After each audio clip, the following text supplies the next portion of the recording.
എന്നാൽ തനിക്കാനേ ഏറ്റവും വലിയൊരു തെളിവ് കാണിച്ചു തരാം. എടാ, ഇത് എൻ്റെ ഹസ്ബൻഡിന്റെ കുഞ്ഞല്ല, ഇത് നിന്റെ കുഞ്ഞാണ്. നീ പറയ്, എന്താ ഇപ്പൊ ചെയ്യണ്ടേ? എടാ, ഈ കുഞ്ഞിനെ ഒഴിവാക്കാൻ എന്താ ചെയ്യണ്ടെന്ന് പറയടാ. നീ അത് ഒഴിവാക്കൊന്നും വേണ്ട. നീ ആ കുഞ്ഞിനെ പ്രസവിച്ചു, നമുക്കിത് നൈസായിട്ട് ഹാൻഡിൽ ചെയ്യാം. പിന്നെ നമുക്ക് ഈ ബന്ധം ഇതുപോലെ തന്നെ തുടർന്നുകൊണ്ട് പോകാം, ആരും അറിയണ്ട. നീങ്ങൊന്നേ.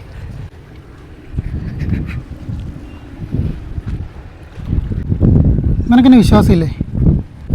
നമ്മൾ എത്ര നാളെ ഒന്നിച്ച് ജീവിക്കാൻ തുടങ്ങിയിട്ട്? നമുക്ക് ഇനിയും ഒരുമിച്ച് മുന്നോട്ട് പോവാം.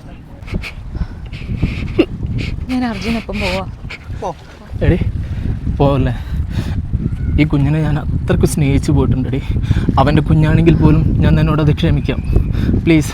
എടി എനിക്ക് പോകണം. എടി ഞാൻ അത്രമേൽ ഈ കുഞ്ഞിനെ സ്നേഹിച്ചിട്ടുണ്ട്, പ്ലീസ് എന്നെ ഒന്ന് മനസ്സിലാക്കണം.